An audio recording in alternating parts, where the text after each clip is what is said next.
चलो बच्चों, आज हम मूविंग चार्ज और मैग्नेटिज्म में, ठीक है, मूविंग चार्ज एंड मैग्नेटिज्म में आगे के टॉपिक को देखेंगे। लेक्चर नंबर 3 है। लेक्चर नंबर 2 तक आपको सब बताया जा चुका है, ठीक है। तो लेक्चर नंबर 2 में आपको एक धारावाही लूप के केंद्र पर उत्पन्न चुंबकीय क्षेत्र के लिए फार्मूला निकलवाया गया था, ठीक है। अब उसी पे कुछ फार्मूले पे कुछ न्यूमेरिकल देखेंगे, ठीक है, पिछले लेक्चर के। देखो, पहला क्वेश्चन है आपका, ठीक है। देखते हैं। Find find the net magnetic field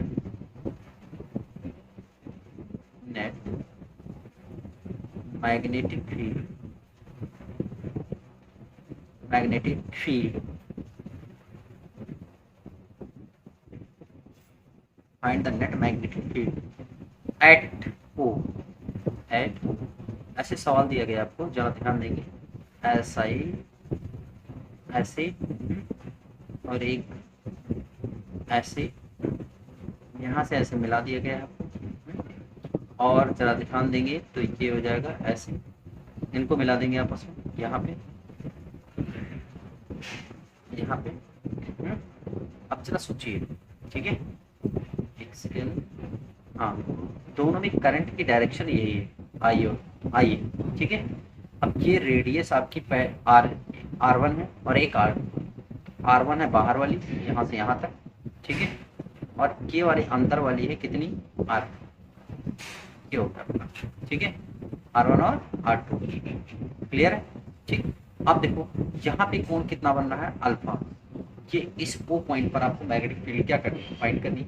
तो जैसा कि कल एक फार्मूला लिखाया गया था, ठीक है, तो कल एक फार्मूला दिखाया गया था आपको, B1 इज इक्वल टू, पिछले लेक्चर में, B1 is equal to mu not upon 4 pi, ठीक है। और I दोनों में सेम है, और ये त्रिज्या हो जाएगी R1, पहले वाले बाहर वाले सर, रेडियस बाहर वाले की R1। अब इसके लिए डायरेक्शन देखो कैसी होगी। अंगूठे को चालक में प्रवाहित धारा की दिशा में रखेंगे, ठीक है। तो डायरेक्शन निकालना है, तो डायरेक्शन कैसे निकालेंगे आप देखिए, ठीक है। डायरेक्शन जो है जब निकालना हो आपको, डायरेक्शन कैसे निकालेंगे, देख सकते हैं। देखिए, यहाँ से अगर डायरेक्शन चेक करना है आपको, तो डायरेक्शन कैसे निकालेंगे। देखिए, अंगूठा ऐसे, देखो चालक ऐसे है, ठीक है। अंगूठा चालक में प्रवाहित धारा की दिशा में, और वो किधर की ओर है, नीचे की ओर है ना। जब नीचे की ओर है तो इसको इधर को धक्का देंगे, मतलब कागज के तल के लंबवत किधर की ओर है, अंदर की ओर। और नीचे वाला जो वायर है, इस वायर की वजह से भी नीचे अंदर की ओर होगा, चेक कर सकते हैं। ऐसे रखेंगे, अंदर की ओर धक्का देंगे, ठीक है। ये हो जाएगा आपका ओवरऑल। कहने का मतलब ये हुआ कि दोनों के लिए कागज के तल के लंबवत ही होगा। तो B1 हो गया, और इसी तरह B2 निकाल लो। B2 हो जाएगा म्यू नॉट अपॉन कितना, 4 पाई, I बाई कितना, R2, मतलब ये वाले के लिए निकाला गया है R2, और ये भी कागज के तल के लंबवत अंदर की ओर होगा, ठीक है। तो P नेट बराबर क्या हो जाएगा, P नेट बराबर हो जाएगा B1 प्लस B2, दोनों को ऐड कर देंगे, ठीक। हाँ, एक चीज, और अल्फा दोनों में होगा, क्योंकि थीटा लिखाया गया तो यहाँ पे अल्फा और यहाँ पे अल्फा, क्योंकि दोनों ही ऊपर कितना कोण बना रहे हैं, अल्फा। तो ठीक है, तो इस तरीके से B1 और प्लस कितना हो जाएगा B2, यहाँ वैल्यू रखेंगे mu naught upon 4 pi, I by R1 एक में, ठीक है, I बाई R1 अल्फा, और प्लस का म्यू नॉट अपॉन 4 पाई, और फिर कितना हो जाएगा आपका I अपॉन R2 अल्फा, कितना हो जाएगा आपका I अपॉन R2 और इंटू कितना अल्फा, ठीक है। तो इस तरीके से जो कॉमन रहा कॉमन कर लो, ठीक है। म्यू नॉट अपॉन 4 पाई, और ये इंटू में I अल्फा कॉमन हो रहा है, ठीक। ब्रैकेट में क्या बचा आपका 1 upon R1 plus 1 upon R2, ये नेट होगा इसका, ठीक है।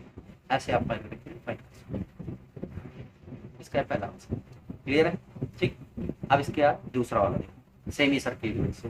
ये तो सर्किल मतलब ये एक वृत्तखंड के द्वारा, दो वृत्तखंड का एक सर्किल था, इसलिए ऐसा निकला, ठीक है। अब चलते हैं सेकंड नंबर पे, चलते हैं दूसरा वाला, ठीक है। दूसरे वाले सवाल पे चलते हैं, क्वेश्चन नंबर 2 पे। क्वेश्चन नंबर 2, ठीक, वो पूछता है find the net magnetic field at C centre, ठीक है। Find the net magnetic field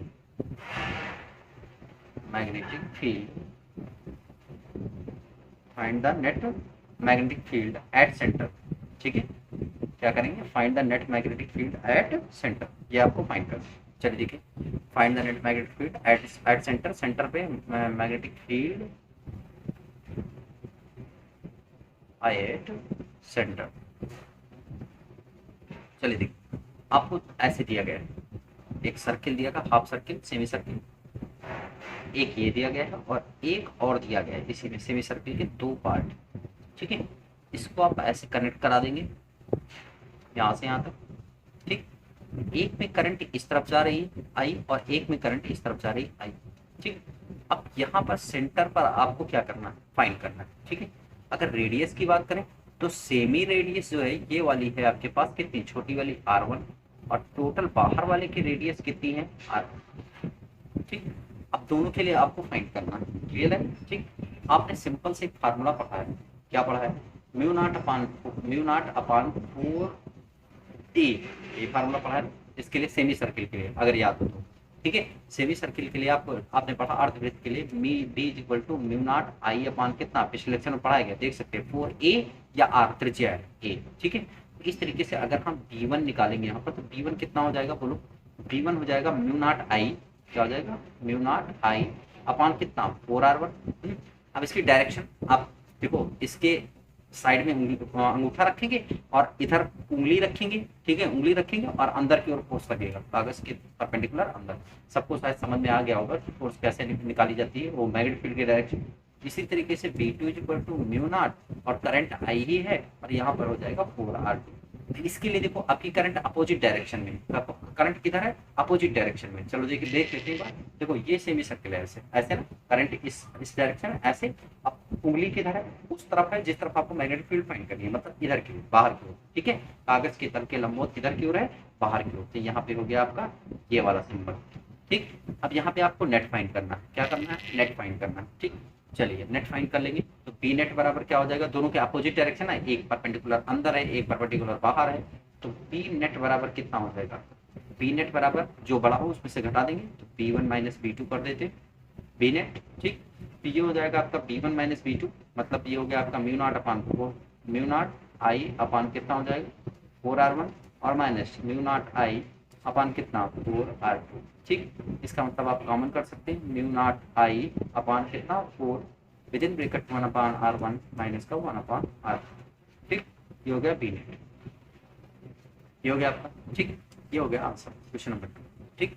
आ जाते क्वेश्चन नंबर 3 पे, किधर आ जाते क्वेश्चन नंबर 3 पे, छोटे छोटे सवाल है, आसान से सवाल है। क्वेश्चन नंबर 3 देखिए, क्वेश्चन नंबर 3 की बात करें अगर तो देखो क्वेश्चन नंबर 3 क्या कहता है, ऐसे वही वृत्तखंड है, एक ऐसे एक ऐसे, इधर को करंट है ऐसे, ऐसे एक बार करंट इधर को जा रही है, इधर से होते हुए इधर को आ रही है, ठीक, ये वापस आ रही है। अब देखो अगर हम इसको आगे बढ़ा के यहाँ पे एक वो बना लें, देखो त्रिज्यखंड है ये, त्रिज्यखंड यहाँ पे, तो ये वाला कोण अगर हम अल्फा मान लें, क्या मान लें, अल्फा मान लें ये वाला कोण, ठीक। और हाफ रेडियस को r1 माने, मतलब छोटे वाले वृत्त के लिए, और बड़े वाले रेडियस के लिए r2 मान लें, ठीक। तो देखो find the magnetic field at O पे फाइंड करना है, यही सवाल है आपका। तो देखो सबसे पहले B1 लिखेंगे, तो सेमी सर्किल के लिए अलग फार्मूला है, मैंने आपको बताया म्यू नॉट अपान 4 पाई, ठीक। और हो जाएगा I अपान पहले R1। अब देखो R1 कौन सा माना, आपने बाहर वाला माना है, करंट किधर की ओर है, देखो बाहर वाला है तो करंट किधर की ओर है, इस साइड में, देखो ऐसे है ना, तो बाहर की ओर कागज के तल के लंबवत किधर की ओर हो जाएगा, I R1, R1 नहीं, R1 अंदर वाला है, करंट ऐसे है, देखो ऐसे है करंट, ठीक, अंदर की ओर, कागज के तल के लंबवत किधर की ओर होगी, अंदर की ओर, इसकी डायरेक्शन अंदर की ओर। और P2 जब लिख लेंगे तो mu not upon 4 pi I by कितना हो जाएगा R2, आई बाई कितना हो जाएगा R2, इसकी डायरेक्शन आ जाएगी बाहर की ओर, चेक कर सकते हैं, ऐसे रखेंगे, हाँ ऐसे रखेंगे, अंगूठा चालक में प्रवाहित धारा की दिशा है, ऐसे बाहर की ओर निकाल देंगे, ठीक है। इस तरीके से कहने का मतलब ये हो गया आपका। अब बी नेट निकालेंगे दोनों पे, तो बी नेट बराबर क्या हो जाएगा, दोनों अपोजिट डायरेक्शन है, तो B1 माइनस कितना हो जाएगा B2, तो इसका मतलब म्यू नॉट अपान 4 पाई और कितना आई और अल्फा होगा, दोनों में एंगल है ना, एंगल ये वाला, ठीक है, म्यू नॉट अपान 4 पाई आई हाँ आई और क्या हो जाएगा R1 फिर alpha minus mu not upon 4 pi I upon R2 alpha, common कर लो, mu not upon 4 pi I alpha common हो गया, बचा कितना 1 upon R1 minus 1 upon R2, simple B net, ठीक, ये हो गया। चलो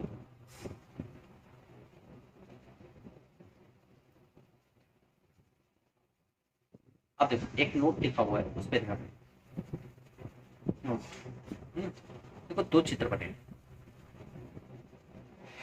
एक चित्र ये बना, ठीक है।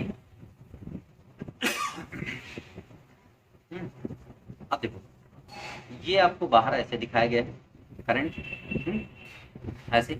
और एक और चीज ध्यान दीजिए, ये आपका I1 है और ये है आपका I2, मतलब यहाँ पर करंट अंदर की ओर जा रही है, यहाँ पे करंट किधर की ओर आ रही है, बाहर की, ठीक है।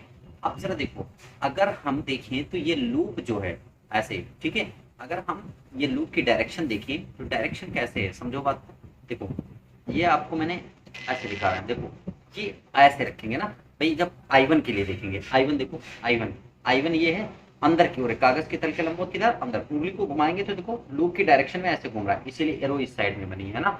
अब इस चीज के लिए I2 जब घुमाएंगे तो I2 देखो बाहर की ओर है, अंगूठा बाहर की ओर है और इधर को जाना चाहिए। अगर लूप आपको है तो इसका मतलब इस केस में I1 जो है वो आपका क्या हो जाएगा, पॉजिटिव। I1 क्या होगा, पॉजिटिव। I2 क्या हो जाएगा, निगेटिव हो जाएगा। ये कंडीशन है, याद रखना, ठीक है।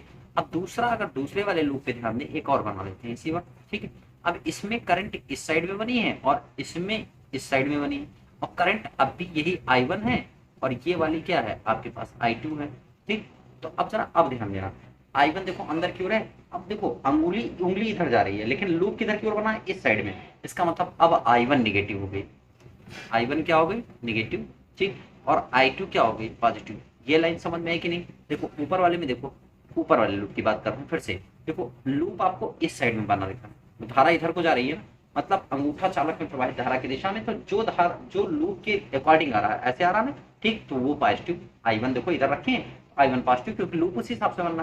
लेकिन जब इधर को उंगली घुमाते हैं I2 के लिए तो इधर को, लेकिन भाई उंगली इधर को घूम रही लेकिन लूप इधर की ओर बना है, तो इसका मतलब I2 क्या हो गई, निगेटिव। नीचे वाले फिगर में देखते हैं, नीचे वाले फिगर में देखेंगे तो आई देखो अंगूठा रखेंगे इधर घुमाएंगे, अब उंगली इधर को घूम रही है लेकिन लूप इधर को बना है, इसका मतलब अब I1 नेगेटिव। इधर को रखेंगे तो देखो अंगूठा इधर है तो चालक में प्रवाहित धारा की दिशा में, और इधर को उंगली घूम रही है, मतलब उसी डायरेक्शन में लूप है और जो है आपका क्या नाम है, दोनों चीजें एक ही डायरेक्शन में, इसलिए निगेटिव। आई थिंक ये समझ में आ गया होगा सबको, ठीक है, ये टॉपिक समझ में आ गया होगा। यदि हम दाहिने हाथ की उंगली को लूप की दिशा में घुमाएं तो अंगूठा की दिशा वाली धारा जो है धनात्मक तथा विपरीत दिशा वाली क्या होती है, ऋणात्मक। वही बात मैंने समझाई, ठीक है, समझ में आया कि नहीं आया। अब देखो अगला टॉपिक है, नया टॉपिक है एम्पियर का पर्पतीय नियम। एम्पियर का है पर्पतीय नियम, ठीक, मोस्ट इंपॉर्टेंट टॉपिक है। देखिए एम्पियर सर्कुटल लॉ इसको कहते हैं, एम्पियर्स सर्कुटल लॉ, ठीक, बहुत इंपॉर्टेंट टॉपिक है, बहुत ज्यादा, ठीक है। देखो एम्पियर के परपथीय नियमानुसार, एम्पियर ने परपथीय नियमानुसार में क्या बताया, तो एम्पियर के परपथीय नियमानुसार किसी बंद लूप के लिए चुंबकीय क्षेत्र B का रेखीय समाकलन dl, ठीक है, चुंबकीय क्षेत्र B का रेखीय समाकलन dl उस लूप द्वारा घिरी हुई कुल धारा का, उस लूप द्वारा घिरी हुई कुल धारा का, मतलब I इनक्लोज्ड, इसको क्या लिखेंगे, I इनक्लोज्ड मतलब घिरी हुई धारा, ठीक है, का कितने गुना होता है, म्यू नॉट गुना होता है, ये आपका है, ठीक है, समझ में आया कि नहीं है। फिर से देखो एम्पियर के पर्पथीय नियमानुसार, ठीक है, किसी बंद वक्र के लिए, ये आपको जो सर्किल बना है बीच में, ये बता रहा है क्लोज्ड, किसके लिए, क्लोज्ड इंटीग्रल है, ठीक है। तो किसी बंद वक्र के लिए चुंबकीय क्षेत्र B का रेखीय समाकलन, dl होता है रेखीय समाकलन, चुंबकीय क्षेत्र B का रेखीय समाकलन उस वक्र द्वारा या उस लूप द्वारा घिरी कुल धारा का म्यू नॉट गुना होता है, घिरी कुल धारा का क्या होता है, म्यू नॉट गुना होता है। समझ में आया सबको। फिर से एक बार देखिए, देखो किसी बंद वक्र के लिए, एम्पियर के पर्पतीय नियमानुसार किसी बंद वक्र के लिए चुंबकीय क्षेत्र B का रेखीय समाकलन उस वक्र द्वारा घेरी गई कुल धारा का म्यू नॉट गुना होता है, ये आप इन्होंने बताया, ठीक है। चलो इसकी प्रूविंग करते हैं, प्रूफ, ठीक है। अगर प्रूफ की बात करें तो देखो प्रूफ हो जाएगा आपका, अगर हम देखें तो एक तार ले लेते हैं प्रूफ में, देखो एक वायर ले लिया मैंने ऐसे, ठीक। अब इस पर जरा ध्यान देना, ये आपको इस वायर से कितनी डिस्टेंस पर, ए डिस्टेंस पे आपको एक क्या फाइंड करना है, पी है, पी पर आपको क्या करना है, एक ये पी पॉइंट ले लिया मैंने और पी पॉइंट पे आपको मैग्नेटिक फील्ड फाइंड करना है। इसके लिए हम तार के चारों ओर एक एम्पियर्स लूप को एज्यूम करते हैं, जैसे आप गॉसियन लूप एज्यूम करते थे वैसे हम एम्पियर्स लूप एज्यूम करते हैं यहाँ पे चारों ओर इसके, क्लियर हुआ, चारों ओर, ठीक है, ऐसे इसमें करंट जो है नीचे से ऊपर की ओर जा रही है ऐसे। ए बी वायर है ये, ए और कितना है बी। अब यहाँ पे आपको फाइंड करना है, ठीक। अब जरा एज्यूम करिए, ठीक है, इसको कहते हैं एम्पियर्स लूप। क्या कहते हैं इसको? एम्पियर्स लूप, ठीक है, एम्पियर्स लूप ये कहते हैं आप, ठीक। अब जरा सोचिए, अगर हम यहाँ पे एक एलिमेंट ले लें डीएल, यहाँ पे एक क्या ले लें? एलिमेंट ले लें डीएल, डीएल वेक्टर, ठीक। तो जरा देखो डीएल वेक्टर की जो डायरेक्शन होगी वो किधर की ओर होगी? करंट की डायरेक्शन होती है, ठीक है। डीएल वेक्टर जो है वो परपेंडिकुलर ऊपर की ओर ऐसे हो जाएगा, ठीक है, हमेशा परपेंडिकुलर होता है, ऊपर की ओर होता है। अब जब देखो इस पर मैग्नेटिक फील्ड देखो, मैग्नेटिक फील्ड देखेंगे अंगूठा चालक में प्रवाहित धारा की दिशा में और अंदर की ओर, है ना भाई, ऐसे समझो। देखो इस चीज को अगर समझना तो कुछ ऐसे समझ सकते हैं, देख लो एक बार, ये देखो ऐसे, देखो ऐसे लिखा है ऐसे, देखो ऐसे रखा अंदर की ओर, किधर की ओर? अंदर की ओर। देखो ये रिंग कुछ ऐसा है, ये वायर है, आप ऐसे समझो, ये वायर है, ऐसे एम्पियर लूप लिया गया है, ठीक है। देखो ये ब्लैक पेन जो है ये वायर है और ये ऐसे एम्पियर लूप लिया है। यहाँ पे आपका वो है क्या है, मतलब एलिमेंट लिया गया, तो एलिमेंट लिया गया तो ये परपेंडिकुलर ऊपर की ओर, डीएल वेक्टर ऊपर की ओर, लेकिन मैग्नेटिक फील्ड देखो ऐसे, मतलब इस डायरेक्शन में ऐसे टेंजेंशियल ऐसे। तो बी, अब जरा देखो बी इधर की ओर है, समझो बी इस साइड में है ऐसे, ठीक, और डीएल किधर है? ऊपर। तो बी और डीएल के बीच का कोण कितना है? 90 डिग्री। कितना है? 90 डिग्री, क्योंकि पैर से वोट ला लगी, ठीक है। तो कितना है? 90 डिग्री। समझ में आया सबको, ठीक। एम्पियर्स लूप हो गया, और इस पर डायरेक्शन जो है किधर की ओर है? अंदर की ओर। कागज के तल के लंबवत किधर की ओर है? अंदर की ओर। वही बात मैंने बताई। तो इसमें स्टेटमेंट लिखेंगे, माना एक लंबा तार ए बी है जिसमें धारा आई नीचे से ऊपर की ओर प्रवाहित हुई है। तार से स्मॉल ए दूरी पर, कितनी दूरी पर? आप आर भी यूज कर सकते हैं। स्मॉल ए दूरी पर, नोट्स में जो है वही मैं बता रहा हूँ, स्मॉल ए दूरी पर चुंबकीय क्षेत्र आपको ज्ञात करना है, ठीक है। स्मॉल ए दूरी पर चुंबकीय क्षेत्र क्या करना? ज्ञात करना है, ठीक। तो इसके लिए तार के चारों ओर जो है हम एक एम्पियर लूप की परिकल्पना करते हैं, ठीक है। तो तार आई के कारण क्या लिखेंगे? तार में धारा, डेरिवेशन है, तार में धारा आई के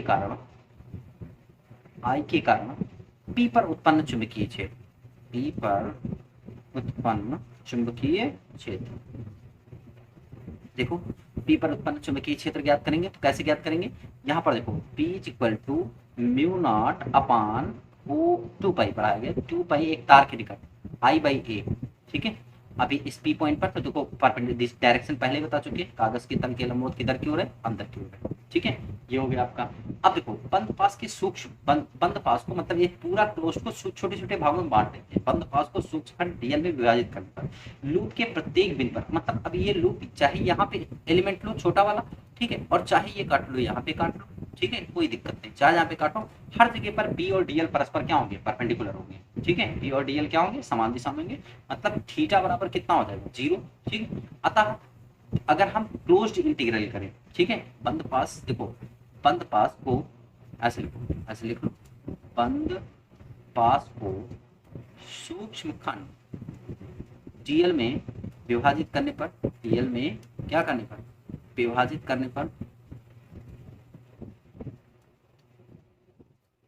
करने पर, ठीक है, पी व डीएल समान दिशा में होंगे। पी वेक्टर व डीएल हमेशा किधर होंगे? समान दिशा में।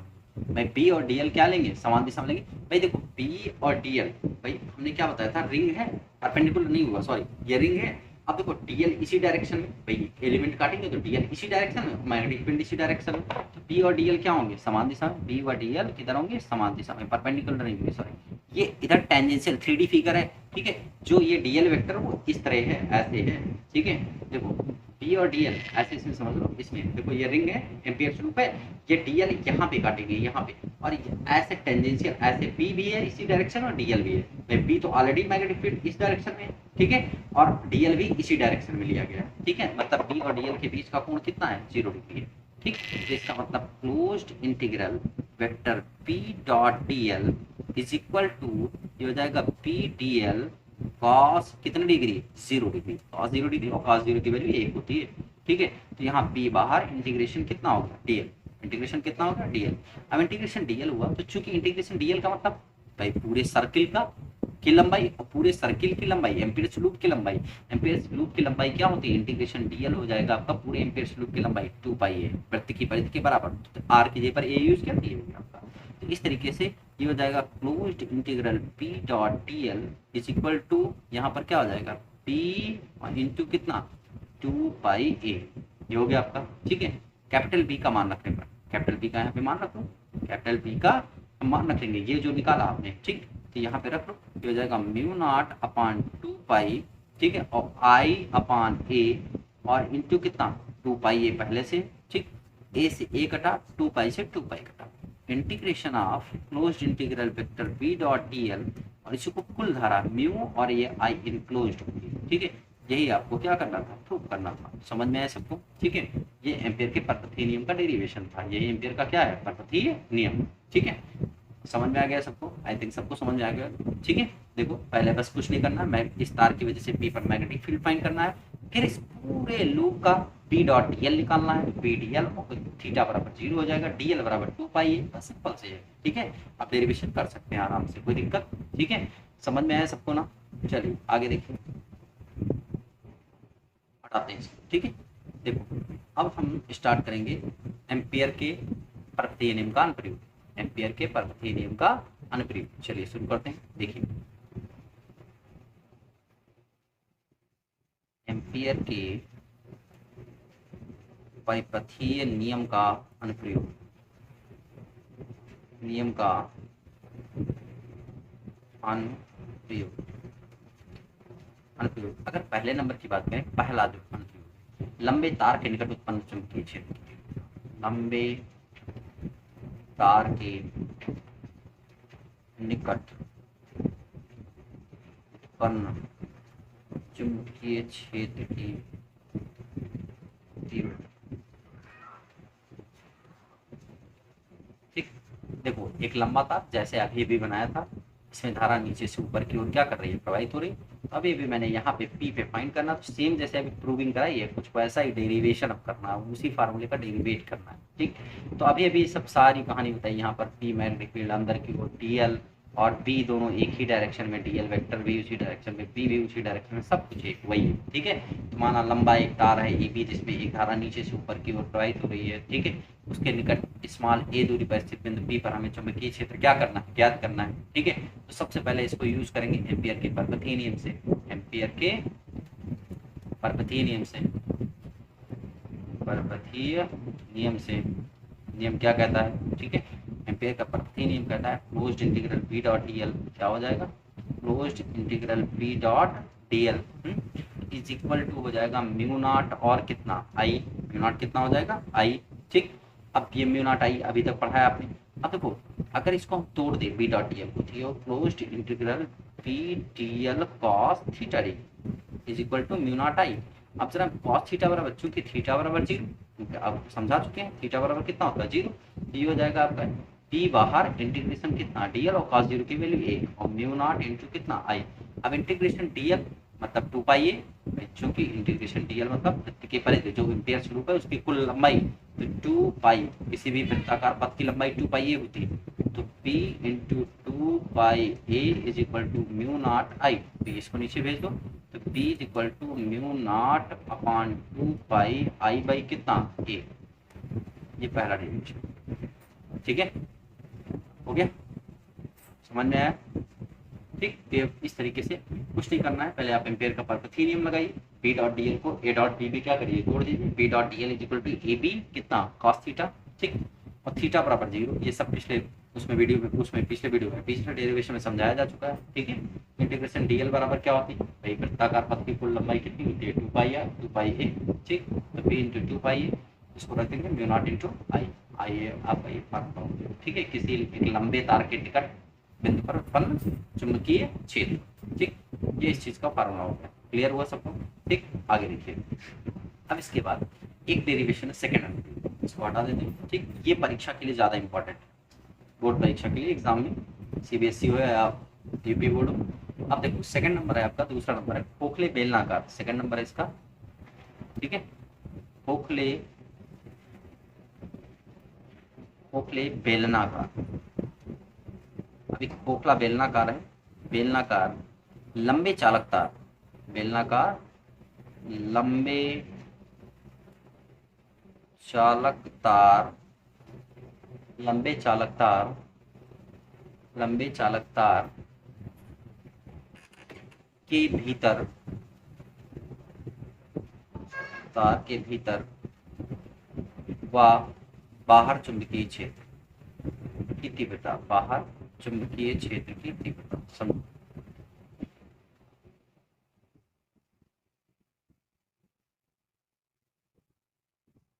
ठीक है, देखो एक लंबा बेलनाकार चालक समझो, मान लिया कुछ ऐसा बना, ऐसे समझाएं हम, देखो ऐसे समझो।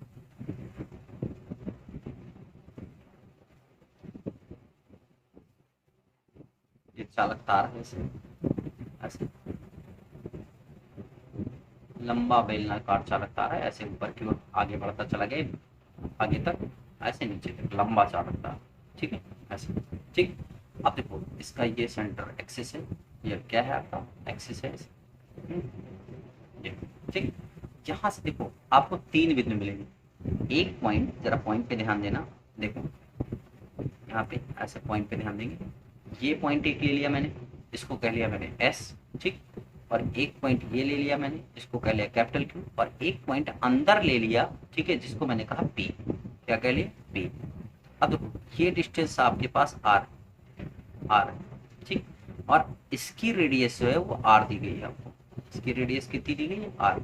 ठीक है, ये करंट नीचे से किधर की ओर, ऊपर की ओर फ्लो कर रही है पूरे चालक। खोखला बेलन है, बीच में खोखला है, बीच में कुछ नहीं है, ठीक। तो अब चलो सबसे पहला हम बिंदु पी पर फाइंड करेंगे, बिंदु पी अंदर है जो, ठीक है। बिंदु पी पर पहला केस जो है वो क्या है आपका, बिंदु पी पर, बिंदु पी पर। बिंदु पी का मतलब भीतर, अंदर, ठीक है। अब देखो जहां पर फाइंड करना वहां पर हम एम्पियर लूप बनाते हैं, एम्पियर ऐसे पी पे घुमा के ऐसे एम्पियर लूप बनाते हैं। तो पहले एम्पियर लूप हम बना लेते हैं, ठीक है। ये हो गया आपका एम्पियर लूप, समझिए, ये ऐसे एम्पियर लूप हो गया। अब जरा ये एम्पियर लूप हो गया तो चार्जेस तो बाहर बाहर है ना, किसी खोखले बेलन, आपको फर्स्ट पेपर में पढ़ाया गया है कि चार्ज डिस्ट्रीब्यूशन जो होता है किसी खोखले बेलनाकार चालक पर उसकी सतह पर होता है। तो सारे सारे चार्ज तो उसकी सतह पर है ना, उसके भीतर कुछ नहीं है। मतलब सारे चार्ज ऊपर की ओर जा रहे हैं, ऐसे ऐसे देखो सारे चार्ज किधर की ओर जा रहे हैं, ऊपर की ओर। इसमें जरा जूम करो, ये देखो चार्ज ऊपर की ओर आ रहे हैं ऐसे, ठीक है। सारे चार्ज इसके बाहर ऊपर की ओर आ रहे हैं, समझो बात, ऐसे।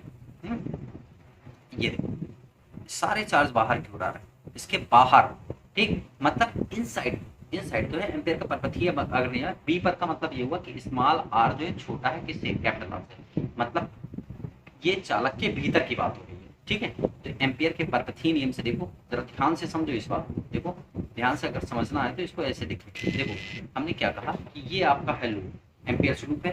अब सारे चार्जेस मैंने भाई चालक लिया ना, तो एम्पियर लूप यहाँ पे पी पॉइंट लिया। अब सारे चार्जेस इसके बाहर बाहर है, मतलब इस लूप के अंदर कोई चार्ज नहीं है, समझ में आया। मतलब सारे चार्जेस और जो लाइट जो चार्ज मतलब करंट है वो किधर की ओर, ऐसे बाहर बाहर निकल रही है, ऐसे फ्लो कर रही है, ऐसे ऐसे देखिए, ऐसे इस तरह से नीचे करके ऐसे देखिए बाहर ऊपर से। तो सारे करंट क्या हो रही है, इस बाहर, इस रिंग के किधर, बाहर की ओर निकल रही है, ऐसे निकल रही है, ठीक। अब समझिए बात को फिर। देखो ये हो गया आपका, तो एम्पियर का परपथीय नियम लगा दो यहाँ पे, एम्पियर का परपथीय नियम, एम्पियर का परपथीय नियम लगा दो भाई, इस वाले के परपथीय नियम, नियम लगाओ भाई। ये हो जाएगा closed integral vector P dot TL, ये होगा ना, ठीक। और म्यू इनक्लोज्ड, म्यू क्या हो जाएगा, आई इनक्लोज्ड। अब जरा इनक्लोज्ड करंट कितनी है, 0 है। अगर इनक्लोज्ड करंट 0 है तो इसका मतलब ये पूरा पार्ट 0 होगा, ठीक। अगर ये पूरा पार्ट 0 हुआ तो इसका मतलब बी भी आपका क्या हो गया, 0। समझ में आया, ठीक। भाई ये पूरा पार्ट 0 तो B dot D L cos theta, तो बी बचा, केवल बी बाहर है, तो बी बराबर कितना होगा, 0। मतलब किसी भी खोखले बेलनाकार चालक के भीतर चुंबकीय क्षेत्र क्या होता है, शून्य। किसी खोखले बेलनाकार चालक के भीतर जो चुंबकीय क्षेत्र होता है वो क्या होता है, शून्य होता है। आपको समझिए, ठीक है। अब आ जाते क्यू पर, अब आ जाते हैं किस पर, क्यू पर, ठीक है। तो बिंदु क्यू की बात करें, ऐसे हेडिंग डालें, सेकंड केस, फिर से समझो, सेकंड केस, देखिए एक बार, सेकंड केस हो जाएगा आपका बिंदु क्यू पर, सेकंड केस बिंदु कैपिटल क्यू पर। मतलब कैपिटल क्यू का मतलब आउटसाइड तक, यहाँ पर, यहाँ की बात कर रहे हैं। अब ये आर कन्वर्ट होके यहाँ आ गया, समझ में। अब ये छोटा वाला अंदर वाला भूल जाओ, अब बाहर आ रहा है, ठीक है। अब जब बाहर आ गया मतलब स्मॉल आर, कैपिटल आर अब लेस हो गया स्मॉल आर से, ठीक है, समझ में आया। तो इसका मतलब अब जो एम्पियर लूप है उस पर जरा ध्यान देना। देखो सारी अब करंट जो है वो कहाँ पे है, अंदर की, ऐसे सारी करंट यहाँ पे है, देखो ये ऐसे बनेगी ना, ऐसे। और जो एम्पियर लूप बनेगा वो कहाँ बनेगा, बाहर की ओर बनेगा। भाई मैंने क्या कहा, एम्पियर लूप किधर की ओर बनेगा, बाहर। समझ लीजिए एक बार, देखिए, ठीक है। एम्पियर लूप कहाँ बनेगा, सारा एम्पियर लूप बाहर बनेगा, समझिए। जैसे मैंने ये कहा, देखो यहाँ पे देख लेते हैं, ये देखो ये बना है एम्पियर लूप। अब ऐसे समझिए, ऐसे देखना है आपको, सारी करंट इसके अंदर से, क्योंकि पी पॉइंट बाहर है, ठीक, तो सारा करंट जो है वो धारा जो है ऊपर की ओर निकल रही है, ऐसे ऊपर की ओर निकल रही है। और ये एम्पियर लूप बार बार है, मतलब सारी की सारी धारा एम्पियर लूप से गिरी हुई है। क्लियर हुआ, ठीक। चलो, एम्पियर लूप से क्या हुई है, गिरी हुई है, तो बस अब लगा देंगे आप क्या, तो लूप लगा देंगे, लूप ला, ठीक है। तो चलिए देखिए, स्टार्ट करते हैं। देखो अब यहाँ एम्पियर के परपेथी नियम, बिंदु क्यू पर आप जो है एम्पियर का क्या लगा देंगे, परपेथी नियम, ठीक है। एम्पियर के परिपथीय नियम से, परपेथीय नियम से देखो, closed integral vector P dot DL is equal to mu not I enclosed, यह है आई इनक्लोज्ड, मतलब चूंकि अब बी और डीएल हमेशा समान होंगे, भाई उस पर परपेथीय नियम पे लगाएंगे तो वहाँ बी और डीएल क्या होता है, सर्कुलर में समान ही होता है। चूंकि वेक्टर बी और वेक्टर डीएल क्या होंगे, समान दिशा में होंगे। आप याद कर लीजिए, सर्कुलर पाथ पर हमेशा समान दिशा में ही होंगे, ठीक है। अर्थात ये हो जाएगा बी बाहर, देखो इंटीग्रेशन बी डीएल और कॉस कितने डिग्री, 0 डिग्री, बराबर म्यू और आई इनसाइड, ये होगा, ठीक है। मतलब ये हो जाएगा इंटीग्रेशन बी को कॉस 0 की वैल्यू ये, बी को बाहर करो, इंटीग्रेशन डीएल बराबर म्यू नॉट और कितना आई, मतलब बी, और अगर इसकी रेडियस को मैंने क्या माना है, ए माना है ना, अगर आर माना है तो जो भी माना है, इंटीग्रेशन डीएल हो जाएगा 2 पाई आर बराबर म्यू नॉट और इंटू कितना I, that means B is equal to mu not upon 2 pi और कितना हो जाएगा आई बाई आर, ठीक। ये हो जाएगा आपका म्यू नॉट बाई आर, ठीक। अब देखो इसका थर्ड केस क्या है, थर्ड केस समझ में आया कि नहीं है। चालक की सतह पर, कहाँ पे निकालेंगे, चालक की ठीक सतह पर, चालक की सतह पर, अंदर निकाल लिया, बाहर निकाल लिया, ठीक है। अब सतह पर आ जाओ, चालक की सतह पर, तो देखो पहले चित्र को देखते हैं एक बार, ये देखो चित्र ये है आपका। अब देखो एक बार क्यू पे निकाला, क्यू पे निकाल लिया, हो गया। अब पी पे निकाला, अंदर निकाल लिया, हो गया। तो अंदर तो 0 आ गया, क्यू पे वैल्यू निकली, P is equal to mu not upon 2 pi I by R. अब एस पर निकालना है, एस का मतलब ये है कि अगर क्यू वाले बिंदु को खिसकाते एस पे ले आए तो आर छोटा होते होते कैपिटल आर के ऊपर हो जाएगा, तो बस वो तो यही चेंज करना है आपको, ठीक है। तो देखो यहाँ पे अगर हम ध्यान दें तो ये क्या हो जाएगा, देखो ये हो जाएगा आपका आर इक्वल टू आर, क्या small r equal to capital R, तो B equal to formula change हो जाएगा म्यू नॉट अपॉन 2 पाई और कितना आई बाई आर, बातें समझ में, ठीक। इस तरीके से ये इसका फार्मूला, इस तरीके से तीनों फार्मूले आपके हो गए, ठीक है। अब नेक्स्ट लेक्चर में इसका अगला अनुप्रयोग देखेंगे, थर्ड अनुप्रयोग, ठीक है। इस लेक्चर में इतना है, ओके, चलिए।